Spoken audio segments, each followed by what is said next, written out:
So the interview was a little bit linked to your psychometrics that you did. I also forgot to mention we did a verbal reasoning and numerical reasoning assessment as well. Sure. For that.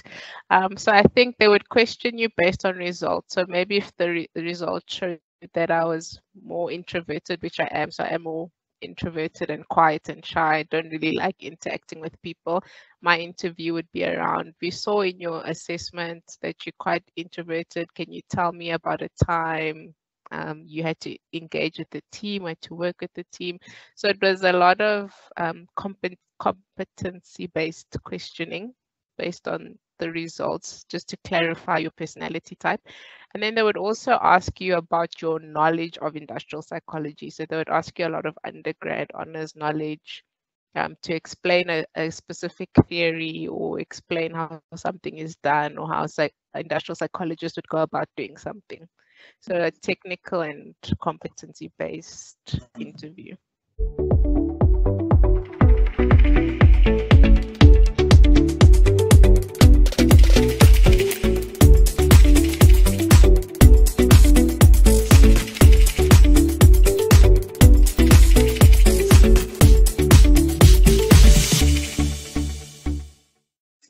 Ladies and gentlemen, thank you so much. I am so excited today, very much excited, because I've got an industrial psychologist.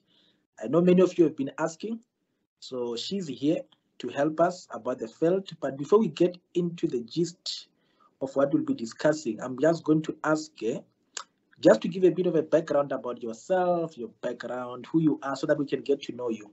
Over to you and welcome, ma'am. Thank you so much, Tebogo. So hi everyone, my name is Kongalani Antoinette Bila, but everyone calls me Kongi. I'm a registered industrial psychologist. I've been registered for 2 years now.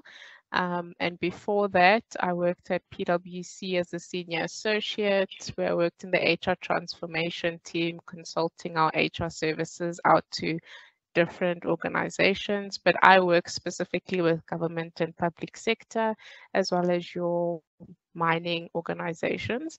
But now I've recently moved into a new line of industry, which is the finance or asset management industry. And I'm currently an HR specialist with Stanlib. Wow, wow, wow. Short and sweet. Congrats, thank you so much. I'm really excited, and I was telling you before the interview, because most people are interested about your field. We don't know much, and me included, about it. Yeah. Because even I think in higher education, industrial will be more in the BCom side, you will not find it mainly within humanities. Maybe just a background in terms of your career path. What did you do at your undergrad, and where did you come across industrial? How did you know about it? Okay. So after matric, I didn't know what I wanted to study. And even growing up, I never really had a specific career path that I wanted to follow in. So I took a gap year, but in that gap year, I worked as a receptionist for an electrical company. And during that time, I was doing a lot of research on different courses, different career paths. But because I wasn't sure, I was looking for a degree that had different kinds of elements so that I would at least get exposed to different things before I made a final decision on what I wanted to study. I happened, it was really by accident, to come across industrial psychology. And I liked it because it had a business side, so I could study economics, business management, accounting. Then it also had the psychology side, which interested me, and the HR side of things, because understanding why people behave or how to make them behave differently was really interesting to me. So I thought, okay, I'm going to go into industrial psychology. Then I started to look at different universities I could apply for. Interesting enough, at Wits, for example, you can do psychology, but you'd need to do your undergrad at a BA level, just in psychology, and then only in your honors would you specialize in industrial psychology. But with UJ, you could start immediately from undergrad doing industrial psychology. So then I chose to go with UJ because then I could start straight off the bat, and I didn't really want to just only specialize in the psychology part of the degree. No, super. No, that's great, man. Actually, I do recommend that. I mean, I remember myself, I did BSc. I was majoring in psychology and biology. Yeah. If you were to ask me, when did I start with educational? It was at an honors level. And if I were to do things differently, I will go your way, where either one does education and then you carry psychology, or you do psychology from first year onwards, but more you'll be psychology or something related to psychology. A mixture can cause a lot of problem. And now tell me, from your honors then, or let me just say from your degree, how was the process to get into honors? Was it difficult? Was it smooth? What was the process? So getting into honors, it was limited. So there's limited spaces in honors. So I was obviously competing with different individuals, and we're also now competing with individuals from different universities because UJ is the best in industrial psychology. So everyone wants to do the degree at UJ. So now you had to work hard in your undergrad so that you could at least have I would say fighting chance to get into that honors degree. So making sure that my marks are always really good and up to standard was one of my priorities, and I think that really helped me get into honors. So the process they used was specifically your marks. So there was no interview or psychometric assessments that you had to do before getting into honors. But just to be clear, when you speak about marks, you're not just speaking about just 70, about distinctions. I don't want to brag. I try to keep it humble, but yes, I think that definitely helped me get in a little bit easier because I was getting the distinctions. Also coming out top of the class, even top of my people doing my degree. So that contributed. I saw that because I went through your CV, your LinkedIn, and I saw a lot of distinctions, top of the class, and not only at a degree level, at honors, and I think even at the master's level, you did very well there. Yeah. Wow. How did you manage to do that? What was the secret? Maybe give us who still aspire. Maybe I'll give you like my top 3 things that always say really helped me. Number 1 was a great support structure. So my parents, my brothers, my sister, everyone was really supportive. So for example, my parents didn't force me to clean the house, wash the dishes. They said, we know you're studying now, just focus on getting those good marks, and these other things you can do later. So they really prioritized my education. Wow. My siblings also helping me pay for my studies. Sometimes I got bursaries to help me. They would transport me back and to from university. So that support structure was really, really helpful so that I could just focus on one thing. Wow. I think the second thing that really helped me was discipline. So I think everyone was like, why aren't you staying on res? Why aren't you like moving away from your parents? But I think without their structure and guidance and knowing that they were holding me accountable, I would have been all over the place. So traveling back and forth really helped me stay focused, and I didn't get distracted with things like partying or going out too much with friends. I was able just to focus on my study. And then the third thing was my network. So I started very young networking, so joining Psychologists. Psychologists is an organization specifically for industrial psychologists, and I would network with individuals in a specific module I was doing, and I would get their views on it. And because they were actually working practically with the stuff, I wasn't just getting theory from university, but I was seeing a practical side to things. So I think that network also helped me. So that would be like my top 3 things. Wow. No, super then.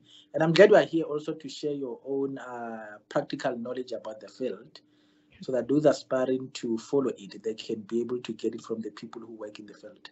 I like that. I would have actually thought staying at home would have been more difficult for you to get distinction than staying at the res, but I think with you it worked in your favor.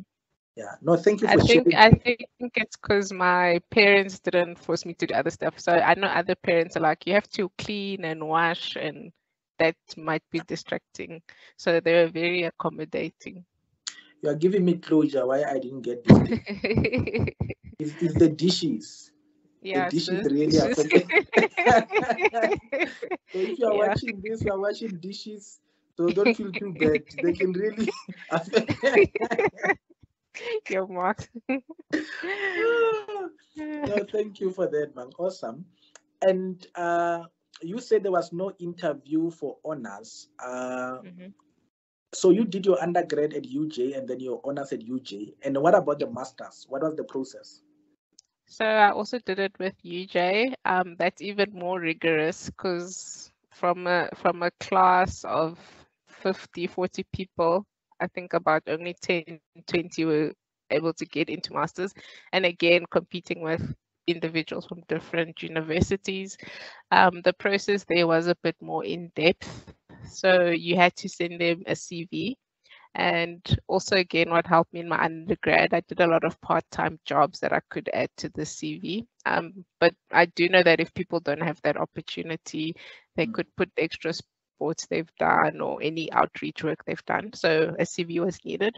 I was also working full-time in my honors degree. So I got a referral letter from my boss just to comment on my character uh, and the kind of employee that I was. Then we also went to do psychometric assessments. So it's assessments to test your personality, because what they try to do in the class is make sure that there's different individuals with different personalities, so you get used to it. So they don't want the same type of person in the room. And then the fourth thing is your marks again. So you need to send them your transcripts from your undergrad and your honors degree. Then that also factors in.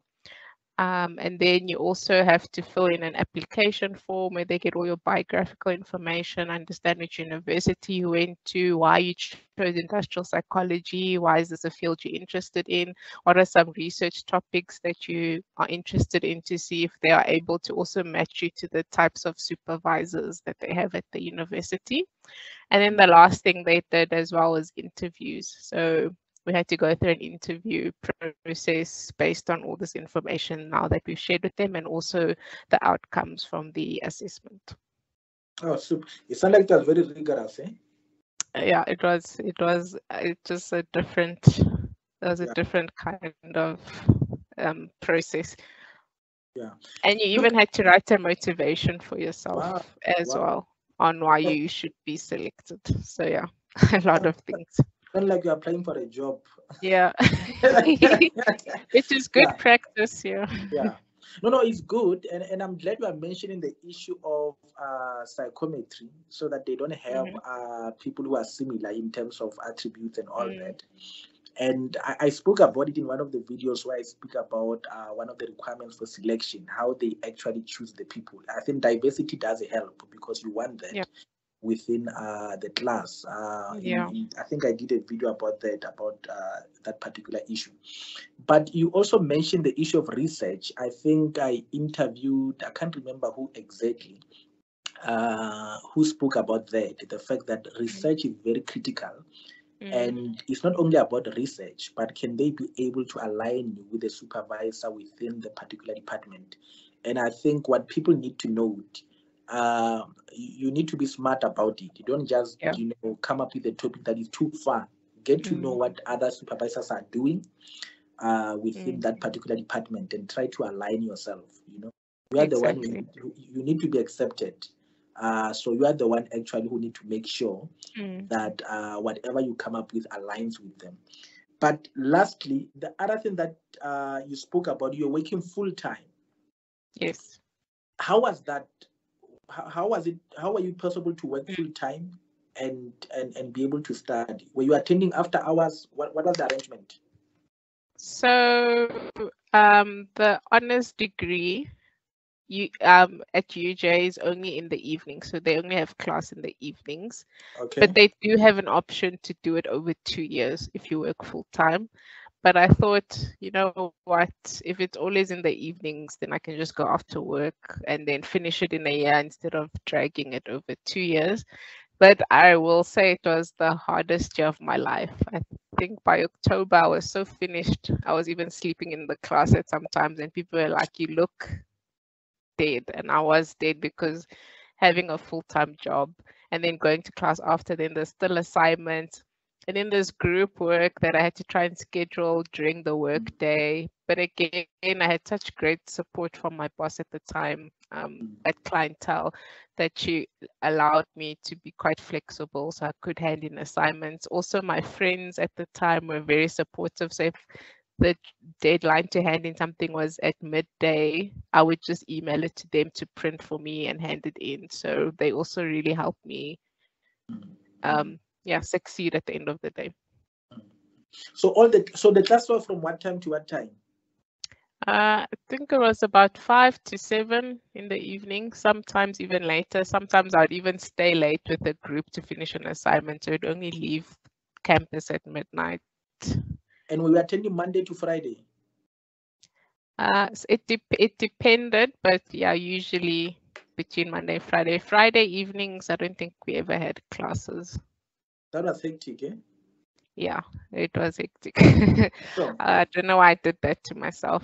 sure. Look, you are here now. It doesn't matter. Yeah. Yeah. Now, tell me, you now got into masters, or maybe before you even get into masters, let's sit here a bit. The interview process, what did it entail? How was the process of the interview? What did they ask you? What was the process? So the interview was a little bit linked to your psychometrics that you did. I also forgot to mention we did a verbal reasoning and numerical reasoning assessment as well. Sure. For that. So I think they would question you based on results. So maybe if the results showed that I was more introverted, which I am, so I am more introverted and quiet and shy, I don't really like interacting with people, my interview would be around, we saw in your assessment that you're quite introverted. Can you tell me about a time you had to engage with the team, had to work with the team? So it was a lot of competency-based questioning based on the results, just to clarify your personality type. And then they would also ask you about your knowledge of industrial psychology. So they would ask you a lot of undergrad honors knowledge to explain a specific theory or explain how something is done or how industrial psychologists would go about doing something. So a technical and competency-based interview. And for somebody preparing for their interview, what would you say there are the key things? And obviously, I mean, people differ and the context will always differ. Yeah.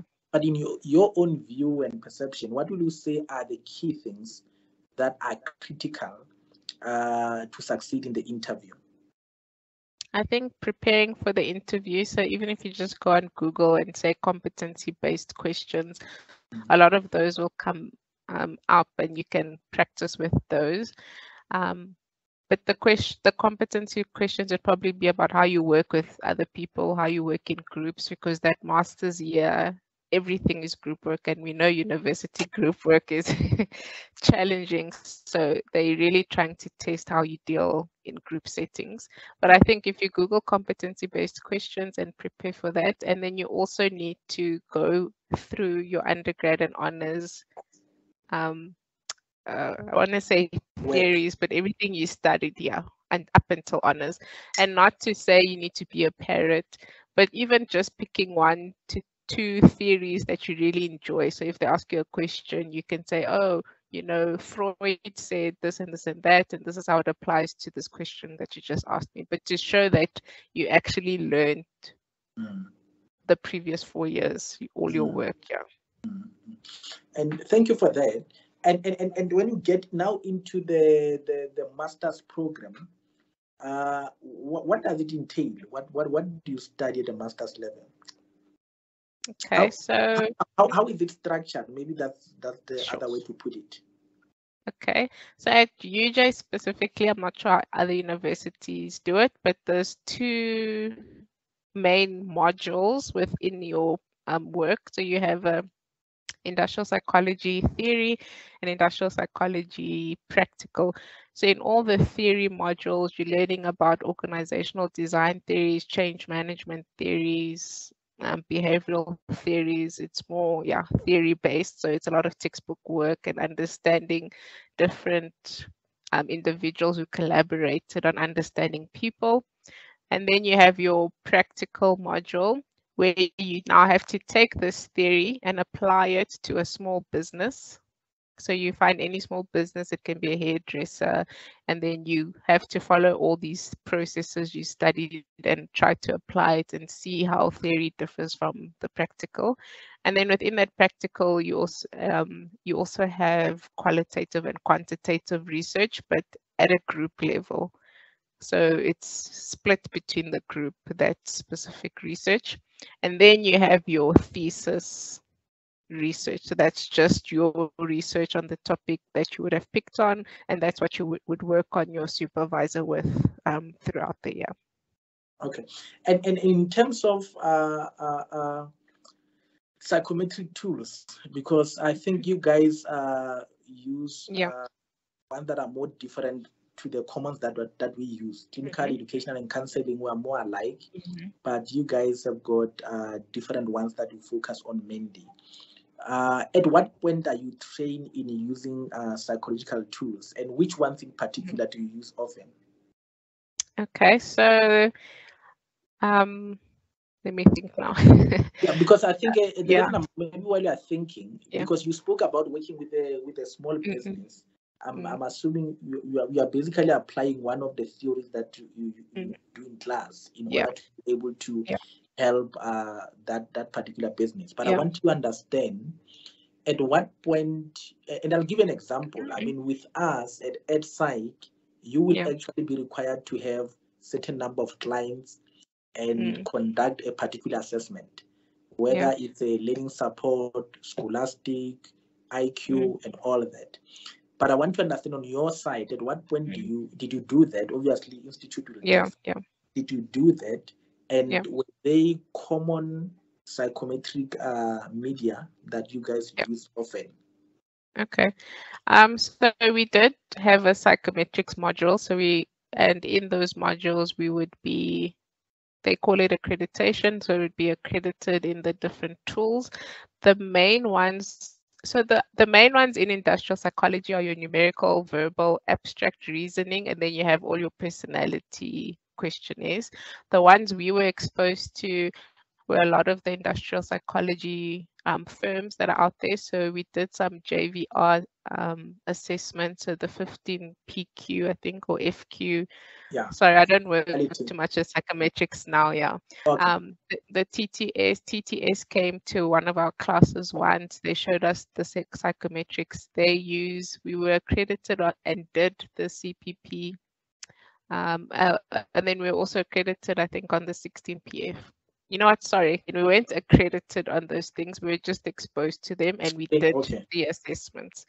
Accreditation, you would have to do yourself at a cost at a later stage, but we were exposed to the assessments, and then they just taught us how to interpret results from those assessments. Okay. Based on the results we received, Okay, super. But then if for somebody at let's say at an undergraduate level, and they're still looking at options, whether to do industrial or counseling or any field or category in psychology, what did you say typifies studying in industrial? What are the contents that are the most focused that somebody needs to be aware of if you want to study industrial? Is there a particular sort of body of knowledge that you say, if you don't like this, don't come to industrial? Is there something of that nature that you can refer to? Yeah, definitely. So if you don't like anything to do with HR or human resources, don't study industrial psychology. If you don't like psychology at all, not to go into the field. So those were my two majors. And then industrial psychology was the third major within the degree. Also, if you don't like accounting, economics, business, then probably not the field to go into. But if you're doing your BA psychology and then you're only going to do your industrial in honors at a different university, then the only thing you'd have to see if you like or not like is psychology. Okay. And I'm going to come on that maybe a bit later. But I want to get now into the work environment, because I mean, you have been around. I mean, I think you did an intern when 2019. Yes. Yeah. 2020, So, 2020. 2020. Yeah. What does your internship entail for somebody doing industrial?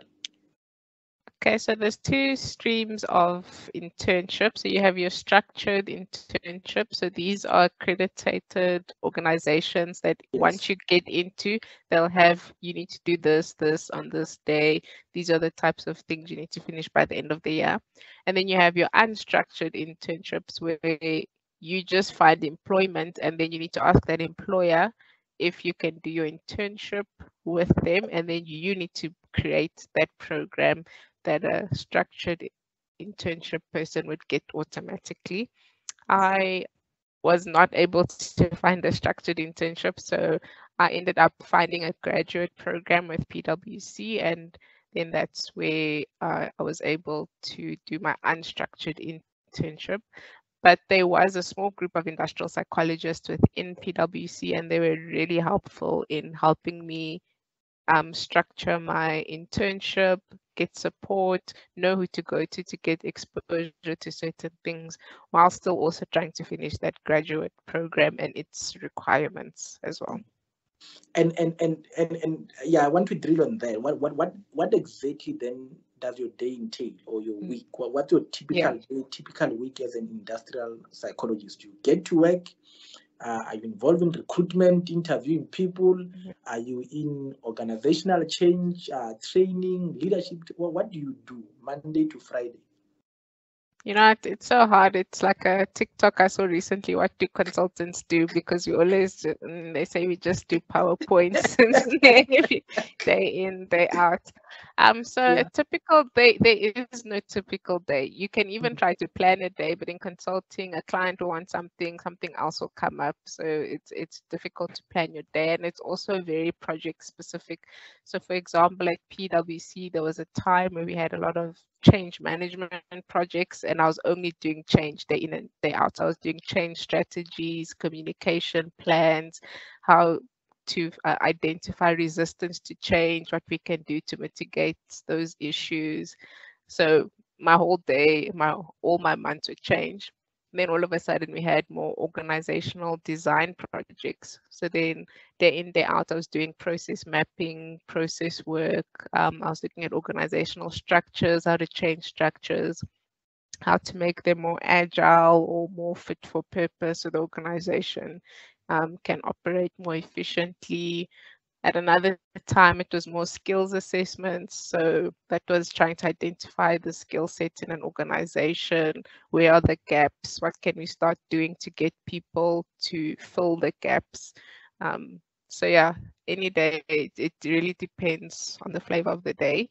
But currently in my job, I am now working more as a HR business partner. So that is everything in the HR value chain. So if a business unit needs a resource, then I would be involved in recruitment and interviewing. But if they want to change their structure, I would be doing organizational design with them. If that includes change management, that's what I would be doing with them. So it's really, again, anything that the business unit is struggling with, I can come in and provide guidance on how to fix it through their people. Okay, awesome. Sounds very much interesting. Something that I would have loved doing. I'm here already either way. It's never anyway, too late. Yeah. Don't wanna do masters again. Yeah. Through Agreed. So Kongelani, just and I'm just putting on the spot here, because maybe are you able to draw a line between, there's these people, they call them learning development managers or learning development specialists, and on the other hand you've got HR directors or managers, and then you've got you guys. where do the line cross? Where are the distinction between all of you? Because you spoke about, being in HR, and I know only people in HR partners who have done HR. Where do the line cross? Where are the distinction between the two?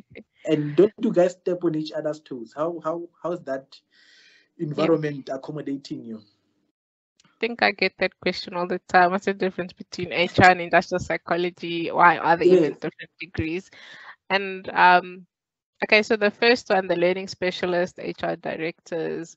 So that is just a difference in specialization. So you get HR business partners, and those are individuals who are more HR generalists. So they do everything end to end, but they never specialize. But then you'll get your recruitment specialist, your organizational design specialist, your learning and development specialist. So those are people that only do recruitment, only do learning and development initiatives, or only do organizational design. So they only do that one thing day in, day out. The difference between the HR and industrial psychology.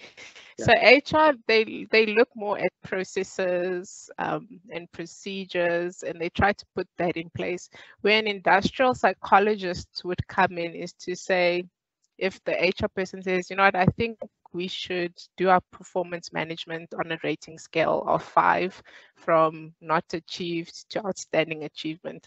The industrial psychologist would come in from a behavioral point of view to say, you know what, if you give people a 5-point scale and you have an outstanding, they already know nobody will ever be outstanding because nobody ever walks on water, and then that's going to demotivate them. So you might not get the performance that you're trying to get out of them through this rating.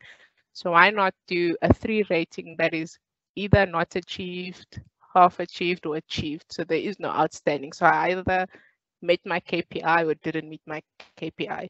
Then the HR person can then go say, okay, let's change it to a 3-point rating scale, because the behavioral specialist said it might hinder motivation within the employees. So we look at more the behavioral side and how your processes and procedures are going to affect an employee's behavior in the workplace, where HR actually puts those in place.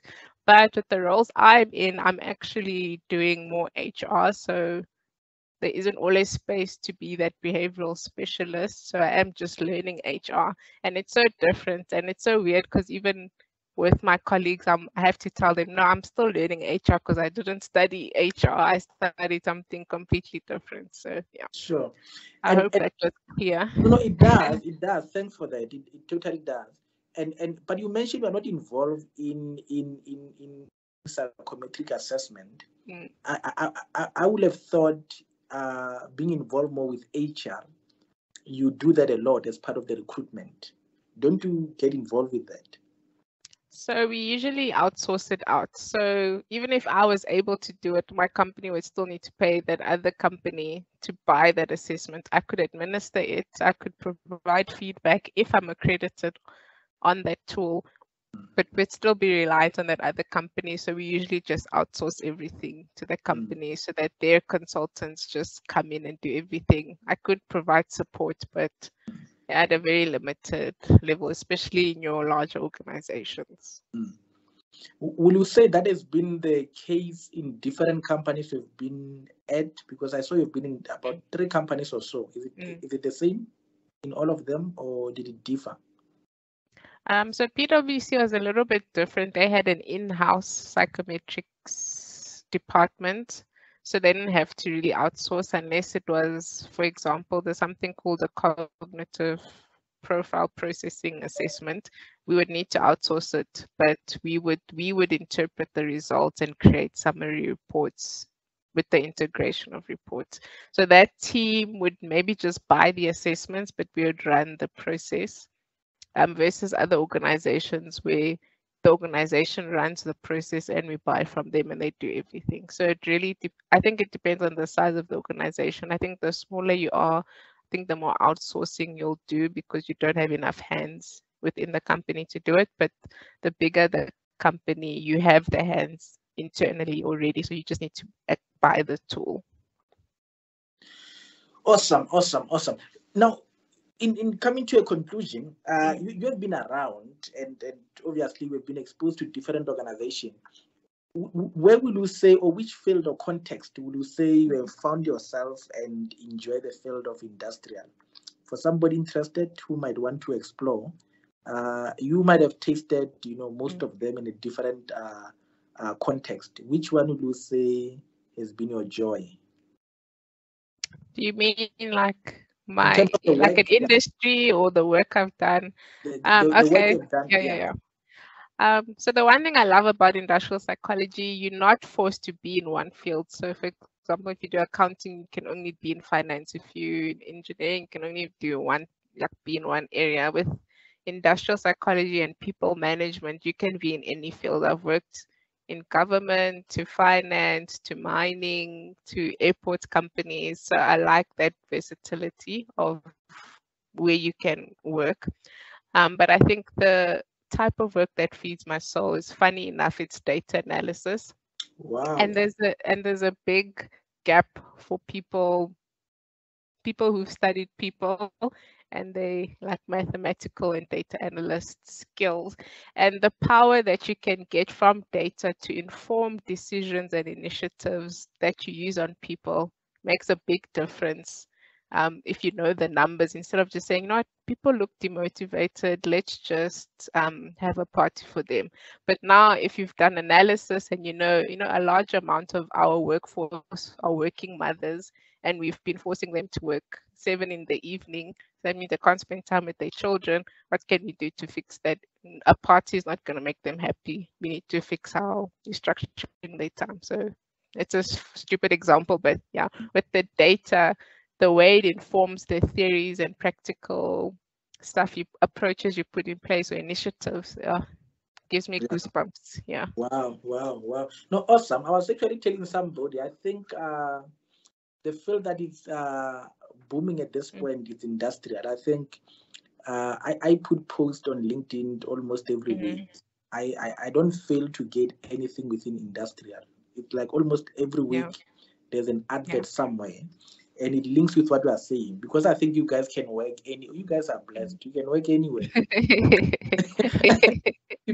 people think clinical is the nice field in psychology. I think you guys are the best. If people can just know about you and your field, I think many can actually find joy in it.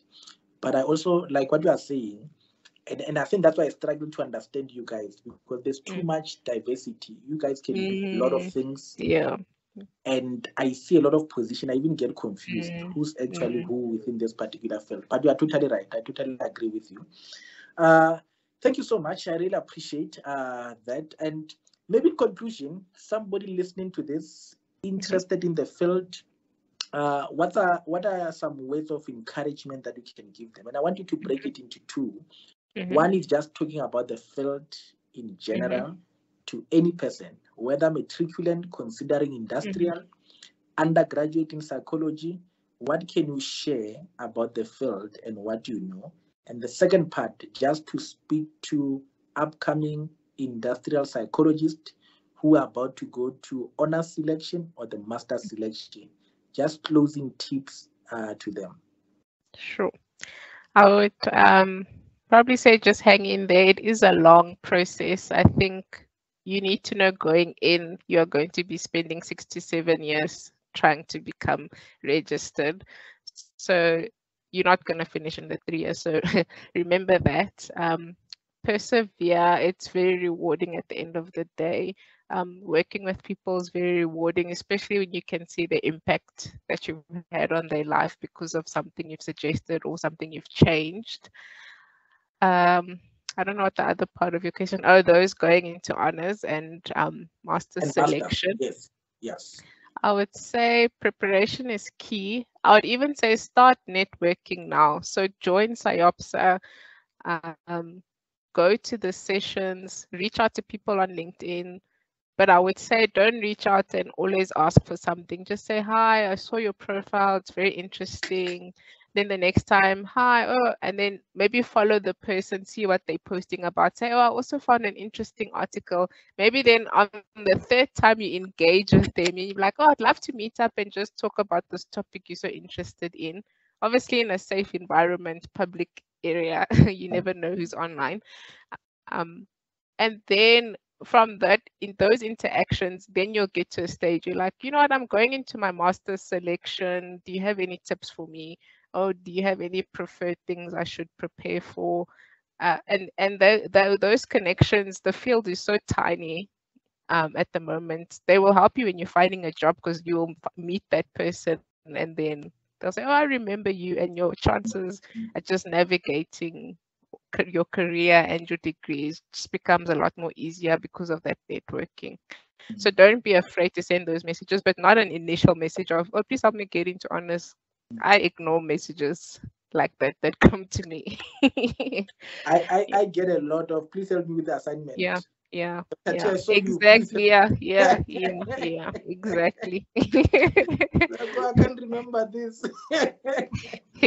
Yeah, no, I get you, and thank you so much for that. Any last words, any last thing that you feel like I left out that you just want to share with the viewers? No, I think we've covered it broadly, but it is such a great field. Yeah, you just grow so much going through the process in your masters. You grow so much. You build such great friendships, such great networks. So, I mean, if it's possible for you to do, I would encourage you to take it until you become registered and write your board exams. I hear people say, psychology is useless. We do undergrad, they don't select us. This course is going to become redundant. Your views about that? What's your take? So I mean, even overseas, industrial psychology is a growing field, like you mentioned. There's a lot of job openings, a lot of different industries you can go into. I think it is a bit harder if you don't get selected because then you're not progressing to a point where you can be a registered professional. But I don't think that should stop you because even with your undergrad, you could start as an HR administrator and grow through the ranks in the organization. The executive I work under now, I think she also said she started as a human resource administrator. Now she's the exec of an entire team. So don't say, oh, I didn't get to industrial psychology, honors, masters, what a waste. Use what you've learned to go into maybe a little lower roles but grow within a company because you definitely learn more in the company than you are in those classes, even though they are as practical as they can be. And also keep trying. So if you didn't get into honors this year, try again next year, the following year. Just don't give up. Perseverance is it will take you far in life. I like that. Perseverance will take you far in life. Ms. Kongelani Bila, thank you so much, ma'am. I really appreciate your time and the knowledge that you have shared.